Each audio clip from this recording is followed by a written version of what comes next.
हाँ भाई, पैसे तो पूरे हैं। मैंने तो दस्तखत कर दिए हैं। अब तुम भी इन कागजातों पर अपने दस्तखत कर दो। हाँ हीरा भाई, अभी कर देता हूँ। ये लो कैलाश, जमीन के कागजात। आज से मेरे खेत के मालिक तुम हुए। अच्छा हीरा भाई, अब मैं चलता हूँ। फिर कैलाश जमीन के कागजात लेकर वहां से चला जाता है। तभी अंदर से हीरालाल की पत्नी वहां आती है और हीरालाल से कहती है, वाह जी वाह, आपने तो आज कमाल कर दिया। आखिरकार उस मनहूस जमीन से हमें छुटकारा मिल ही गया। हीरालाल मुस्कुराकर कहता है, तुम बिल्कुल सही कहती हो भाग्यवान। वो जमीन तो मेरी जान का जंजाल बन गई थी। अच्छा हुआ ये बेवकूफ कैलाश मुझे मिल गया और मैंने ये जमीन इसके पल्ले बांध दी। रात को खाना खाते समय कैलाश की पत्नी उससे पूछती है, क्यों जी, तुमने जो खेत खरीदे हैं वो कैसे हैं? वहाँ की जमीन कैसी है? अरे भाग्यवान, जमीन तो बहुत अच्छी है।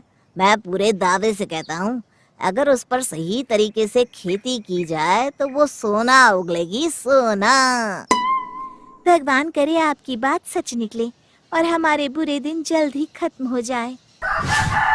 फिर अगले दिन कैलाश खेतों पर पहुंचता है। फिर शाम तक काम करने के बाद कैलाश अपना सारा सामान उसी पेड़ के नीचे छोड़कर अपने घर लौट जाता है। फिर अगले दिन कैलाश खेतों पर पहुंचता है। कैलाश ये देखकर हैरान हो जाता है कि उस पेड़ के नीचे से उसके द्वारा छोड़े गए सारे सामान गायब है। अरे भगवान, ये क्या हो गया? मेरा सारा सामान कहाँ गायब हो गया? मेरा तो बड़ा नुकसान हो गया। रात को जरूर कोई चोर यहाँ आकर सारा सामान उठा ले गया होगा। मुझे शहर जाकर फिर से सारा सामान लाना होगा। फिर कैलाश अगले दिन खेती के औजार और सामान वगैरह शहर से खरीद कर ले आता है और अपने खेत पर एक छोटी सी झोपड़ी बना लेता है। हाँ, अब ठीक है। मैं आराम से रात भर खेत में रुककर अपने सामान की रखवाली कर सकता हूँ। अब देखता हूँ कौन सा चोर आता है मेरा सामान चुराने। इस मोटे डंडे से उसकी अच्छी मरम्मत करूँगा। फिर कैलाश झोपड़ी के अंदर आराम से लेट जाता है। देखते ही देखते उसकी आंख लग जाती है। करीब आधी रात को एक तेज आवाज आती है और कैलाश की आंख खुल जाती है।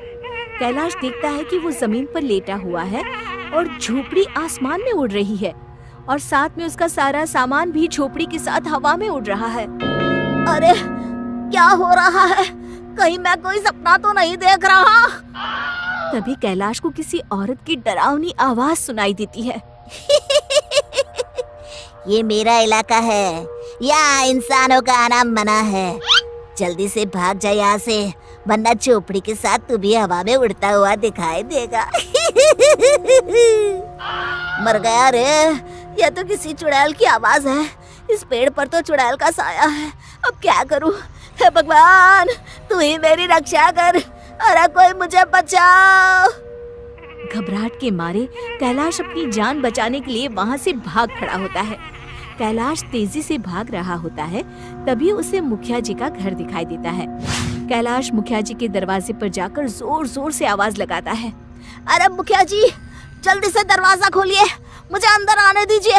मेरे पीछे चुड़ैल पड़ी है। अरे इतनी देर क्यों लगा रहे हो मुखिया जी? मुखिया जल्दी से दरवाजा खोल देते हैं और कैलाश को इस तरह घबराया हुआ देखकर उससे पूछते हैं, अरे कैलाश, तुम इतनी रात को यहाँ क्या कर रहे हो और तुम इतने घबराए हुए क्यों हो? आखिर बात क्या है? कैलाश के साथ जो जो घटना घटी पूरे विस्तार से सारी घटना मुखिया जी को बता देता है। कैलाश की बात सुनकर मुखिया जी क्रोधित होकर कैलाश से कहते हैं, अरे बेवकूफ, किसने तुझसे कहा था वो जमीन खरीदने के लिए? हीरालाल तो एक नंबर का चालाक आदमी है। उसने अपनी बातों में फंसाकर वो जमीन तुझे बेच दी। बहुत साल पहले हमारे बाप दादा उस जमीन पर मुर्दे जलाया करते थे। तभी से उस जमीन पर चुड़ैल का साया है, इसलिए उस जमीन के आसपास कोई जाता भी नहीं। कैलाश आशा भरी नजरों से मुखिया जी को देखते हुए कहता है, आप जो उचित समझते हैं वो करिए। बस मेरे खेतों को उस चुड़ैल से मुक्ति दिलवाइए। फिर अगले दिन मुखिया कुछ गांव वालों को लेकर उस खेत में पहुंचते हैं और वहां पूजा पाठ करके पेड़ के नीचे एक छोटा सा शिव जी का मंदिर स्थापित कर देते हैं। देख कैलाश, अब मंदिर स्थापित हो गया है। अब महादेव की कृपा से चुड़ैल तेरे खेत के आसपास भी नहीं भटकेगी। चलो अब हम सब यहाँ से चलते हैं। रात को चुड़ैल खेत के पास वापस आती है और जैसे ही चुड़ैल उस पेड़ के पास जाती है, अचानक उस पेड़ के आसपास एक तेज प्रकाश चमकने लगता है और चुड़ैल का शरीर जलने लगता है। ये क्या हो रहा है मुझे? तभी चुड़ैल की नजर पेड़ के नीचे बने शंकर जी के मंदिर पर पड़ती है। ये तो शिव जी का मंदिर है। इनकी शक्ति के सामने मैं नहीं टिक सकती। अगर मैं ज्यादा देर यहाँ रुकी तो जलकर राख हो जाऊंगी। मुझे अपनी जान बचाकर यहाँ से भाग जाना चाहिए। इसी में मेरी भलाई है। इस तरह शंकर भगवान की शक्ति से डरकर वो चुड़ैल हमेशा के लिए वहां से भाग जाती है। शिक्षा, बुराई पर सदा अच्छाई की ही जीत होती है।